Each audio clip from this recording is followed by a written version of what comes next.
What's going on, guys, and welcome back to a brand new video, guys. And in today's video, guys, we are going to be talking about Manchester United's last game that we went and played, Real Sociedad, in the UEFA Europa League second leg, guys.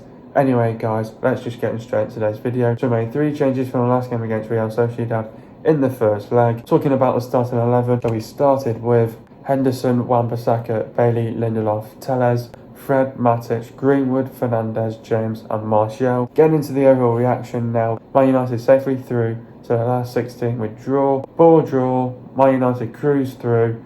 Let's hope we can get someone easy in the round of 16. Disappointed not to see any goals. Last night was all about seeing it out. We got the job done in Turin a week ago. Defensively we were fantastic. We can take away some positives last night. Gutted for Tuanzebe not getting his goal. It is what it is. We move on. Good performance last night. Well done, boys. Up the fucking Reds and clean sheet done. Anyway, guys, let's just get straight into today's video. What did I make of the performance? Overall, I thought the performance was a really good performance by the players, I thought, considering that there was no goals in it. I think overall it was pretty much a both-sided game. I thought Sociedad got on the front foot. They managed to create some chances on goal.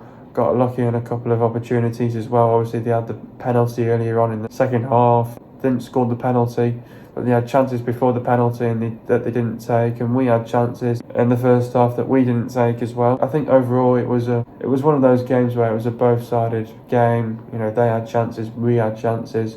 Both sides defended really well. They defended really well. We defended really well as well. I think the game sort of opened up a little bit and got stretched out a little bit as well in times in the game, but it was pretty much a both-sided game from start to finish. Both teams looked like they wanted to score a goal, but we just did not see that, unfortunately. I think obviously you plan to score some goals as well in the second leg, but I think for Manchester United it was all about, let's not take it out of us, let's not, drain ourselves out, and let's just pretty much see this one out, because we've already got a 4-0 lead over Real Sociedad. We knew that they were not going to win that anyway, 5-0. So, we knew that there was no chance, and they were just going to come to Old Trafford and hopefully play for a draw and get a clean sheet, so they can take away some positives away from that game as well. But I think overall, if you look at it, but I think overall, I think you've got to look at it at a Manchester United's perspective. I think it was a good performance by the players. But it was just disappointing not to see any goals. But at the end of the day, we got the job done in Turin a week ago against them, which was, fantastic, obviously. But I think there were some players that can take away some really good performances. I thought Tuanzebe played really well from coming off the bench. I thought, the two centre-halves, Lindelof and Bailey, played really well as well. I thought they had a fantastic game as well. So I thought the defending was fantastic all round, and probably the best. I think this is it. You look at when we play Henderson, you think, why can Henderson control our defence and De Gea can't? And I think it's just because Henderson has got better communication than David De Gea, in my own opinion, and that's why I think he should be our number one. I'm making a bold statement there as well. So. But yeah, I think overall it was one of them. It was, it was a ball draw, obviously, but at the end of the day, we were 4-0 up on them away from home. We cruised through to the next round, and just disappointed not to see any goals. But it was all about, let's see it out and let's execute it as well. Let's get through to the next round. But we got the job done though in Turin a week ago, and like I said there, like I just pointed out then, defensively we were fantastic from start to finish. And we can take away some positives, and but it's also at the same time it's gutting for Tuanzebe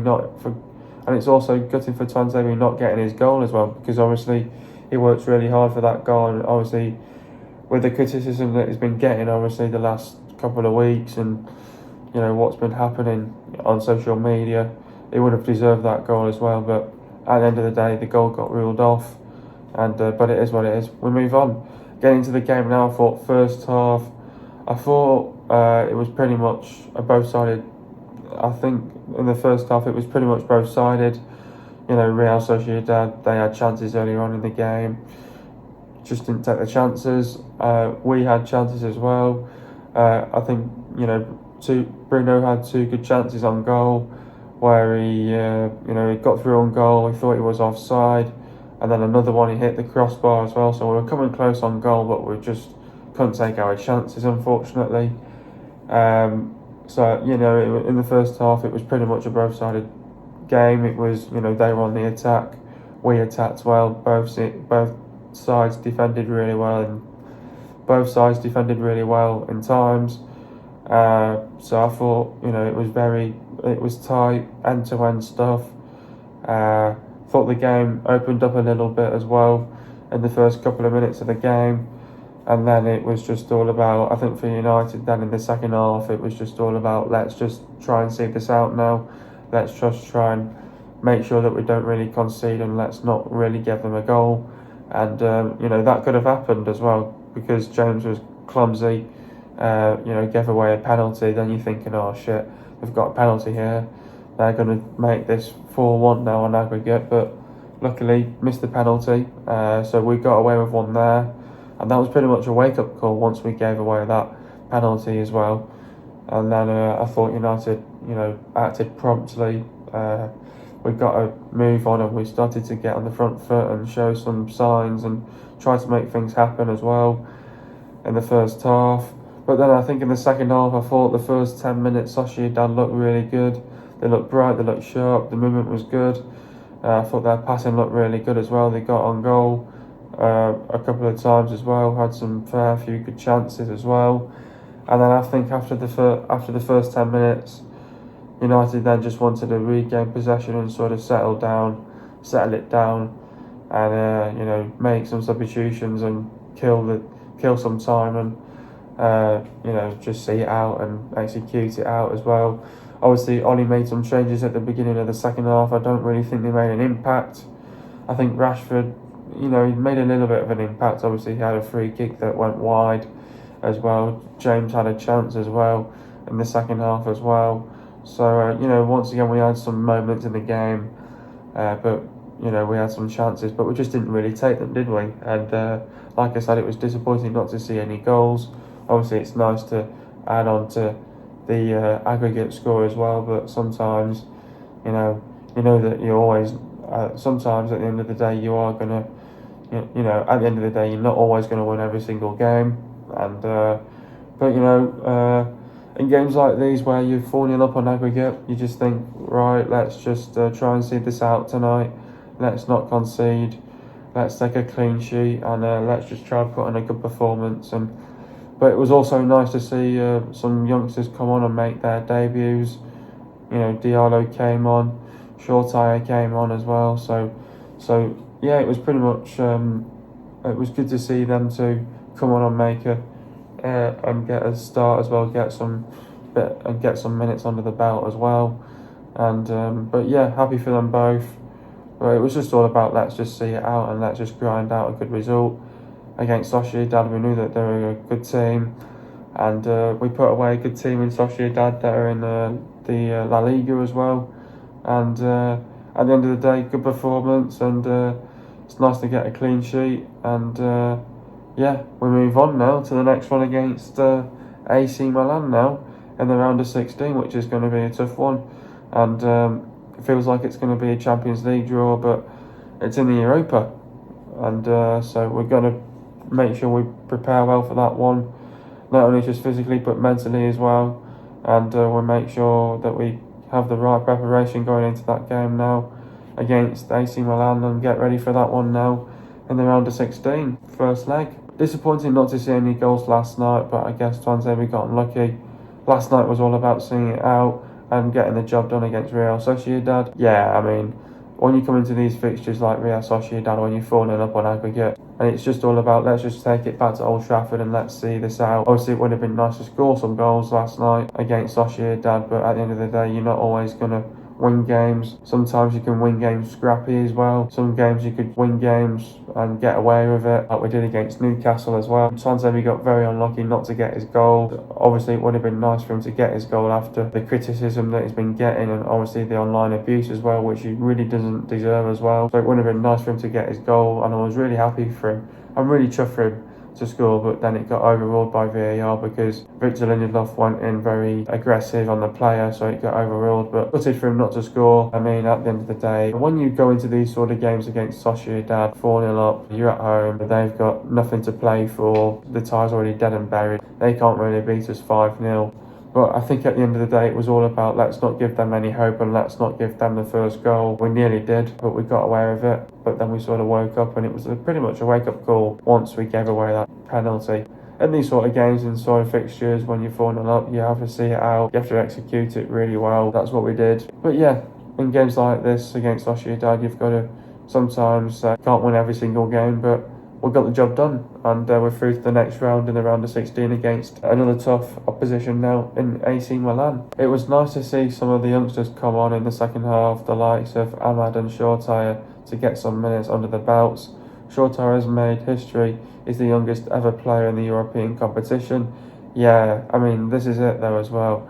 You bring in these youngsters like Ahmad Diallo and Shortire, which is, you know, two players that have got a bright future ahead of them.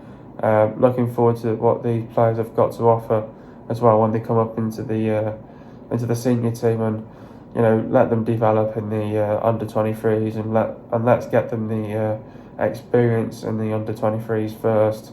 But you know, two players that have got a bright future ahead of them at Manchester United, and yeah, Shortire, he's the youngest ever player in the European competition in the Europa League, 17 years old and 23 days. So, youngest player, we've made history. But tell you what, these are two players that have definitely got a bright future ahead of them at Manchester United. Looking forward to them, to seeing them how well they develop as well into a better player. They'll improve as well as a better player as well. So looking forward to these two. Ahmad, he's already made a difference to the club. You know, showing his skills off and stuff like that, and Shortire, two players that you've got to look out for the future, and two players that are developing really well so far as well. And I think United have probably got one of the best academies as well, where we bring up some of the very good, the young academic players into our senior team that can gel into the senior team and get some training sessions under the belts. You know, and training with a manager that's a club legend at the club as well. So obviously it's fantastic for them to make their, you know, debuts as well for the club, and it's fantastic to see them developing really well as a player. But the two players that are, you know, have got a bright future ahead of them at Man United, and I'm looking forward to them, what they've got to offer in the future, and two players that we've got to look out for the future. Looking forward to I'm looking forward to how they develop as a better player, and looking forward to these two as they get older, and as they get older they'll get better as well. So yeah, two players that you've got to keep an eye on, definitely, for sure. Who is my man of the match? I'll tell you what, some players that had some really good games. I think Henderson had a really good game, you know, controlled that defence really well in front of him as well. I thought the two centre-halves played really well. Bailey and Maguire played fantastically well. I thought Lindelof contributed really well as well. Tellez, I think he had an alright game, was a little bit quiet as well. Wan-Bissaka didn't have really much to do as well. I mean, James, he had a good chance as well. Fernandez definitely should have had 2 goals as well. Marshall, I thought he looked bright, looked sharp, looked up for it, but unfortunately didn't score though. I think my man of the match, I'm going to give it to the two centre-halves, Bailey and Lindelof. Fantastic, all round. And they both deserve it because they were both fantastic in the game from start to finish, and they deserve my man of the match award, definitely, for sure. How do we beat AC Milan in the first leg? Now, coming into this game, into this fixture against AC Milan, first off, I just want to say I think this is the best time to play AC Milan. Why? They're showing some inconsistency now as well in their league. They're second in the league in the Serie A. We're second in our league, and we're inconsistent at the minute. And I think both teams are going to be looking at this fixture thinking both teams are inconsistent at the minute, both teams are not going on a good run of form at the minute. So we're looking at this fixture against AC Milan thinking they're inconsistent. Now we're looking at us that we're inconsistent as well. I think this is two teams that are going to be going for it in the first leg. I think AC Milan, and another comment I want to make is AC Milan are coming away from home and they will want the away goal, and I think my message is that let's get a clean sheet here in this fixture against AC Milan, and then they've got a lot to play for when they go back to Milan the week after. I think if we can get a clean sheet against AC Milan in this game, that's a positive, and then we can take that away and say if we get a nice 2-0, 3-0 win against AC Milan, but if we do sort of concede that away goal, it gives them a little bit of hope of going through next week into the second leg. But if we do give away that away goal, let's not panic, settle down, be patient. At the end of the day, it's always crucial to get that away goal, but my message is get the clean sheet against AC Milan, and let's take them away from home, and let's take them back to their place at Milan, and hopefully go and not humiliate them, but go and beat them at their place. We will secure our place into the quarterfinals in the Europa League. How do you beat this AC Milan side? Now, I think another point I want to make is because they're in the Serie A and they play in Italy, it's a lot more, the intensity is a lot more slower and the tempo is a lot more slower. But when you come up against these big teams in the Premier League, obviously they've got some Premier League players in there, the likes of Tomori, Ibrahimovic obviously as well. Obviously Ibrahimovic is a doubt for this game as well. Don't know if he's going to be fit for this one as well. Man usage as well. So they've got some good quality players in there that can really make an impact, and that could cause some threat up top. That could cause our defence some troubles as well. So I think defensively we've got to make sure that we're going to have to keep it tight at the back and be a unit.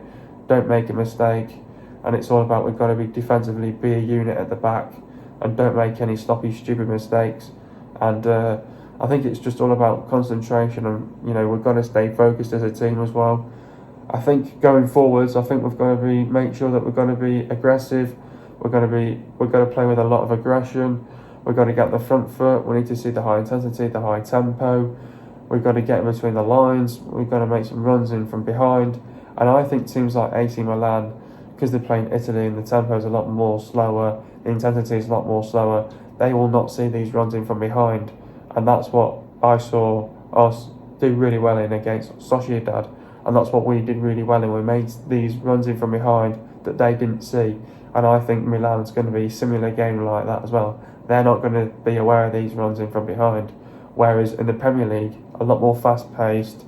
They'll not be. I think AC Milan will be ready for this one, but it's just the fact that how ready are they going to be on the day, and we've got to be prepare well for this game. We've got to come in this game with the right mindset, the right mentality. We've got to prepare well, not only just physically but mentally as well.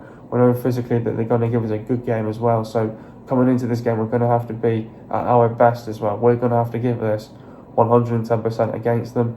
We're going to have to get between the lines. We're going to have to be too strong, too professional, too ruthless for them. We're going to have to make those inroads as well, make the runs in from behind as well, get down the flanks. We've got to make sure that we absolutely run them around and absolutely just make them work as well in the midfield as well. And they do sort of struggle defensively as well. And I think if we get between the lines, don't see these runs in from behind, drop the shoulder, score, take your chances, and this is it. We have to make sure we have to take our chances. In games like this against AC Milan, obviously, it could be, a Champions League draw, but you're in the Europa League, you've got to make sure you've got to take your chances. And when we get these moments and these crucial moments in the game, you have to take your chances at the end of the day, unless it'll just come back and absolutely haunt you if you don't take those chances. We're going to make sure we get those lone hard crosses into the box, and let's go and hurt them. Be aggressive, be ruthless, get in between the lines, make those runs in from behind, and we're just going to be mentally on top of it. And if we can outrun these, outpass these, and if we get a clean sheet on them, we're taking a very good positive performance from that fixture, and then we go away from home the week after and we go to Milan and put them dead and buried in Milan, and then we secured a place then for the quarterfinals. Get a clean sheet in this game and things will be looking positive for Manchester United in the Europa League.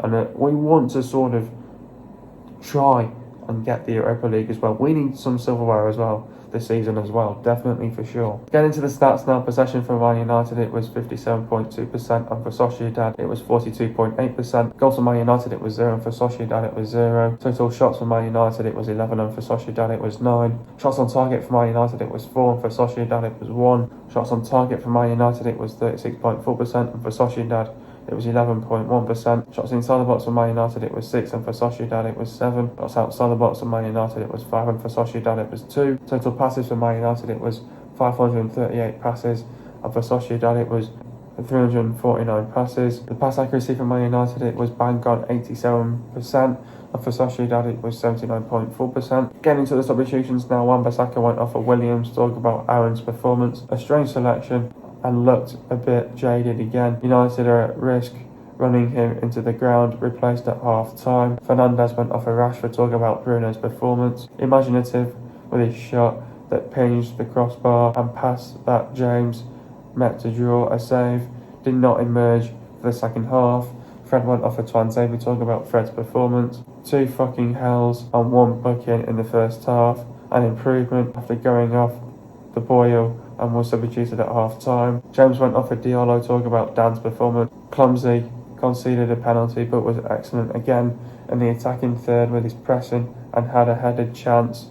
Came off injured. Greenwood went off a short tire. Talking about Mason's performance. Quiet on the right at the wrong time, with the starting place against Chelsea at stake in the first half, much brighter in the second. Next up, we've got AC Milan in the first leg. AC Milan are second in the Serie A, and this weekend they've got Hellas Verona. So if they get a win there, they'll be coming into our game with a bit of confidence and hopeful of getting a result as well. But like I said, they're showing some inconsistency recently. They'll be looking at us and they'll be saying they're inconsistent. We're looking at them inconsistent as well. So these are 2 teams that are inconsistent at the minute. Which team's going to come out on top and get the victory? My message is get a clean sheet. Make sure that they don't get the away goal. Let's take them away from home and take them back to Milan and go and make them play for a game at Milan. And let's hopefully put them to bed in Milan and book ourselves into the quarterfinals in the Europa League. You know, there's more to it. We've got to prepare well for this game, mentally, physically. We've got to be on top of it. But like I said, we've got to be on top of it.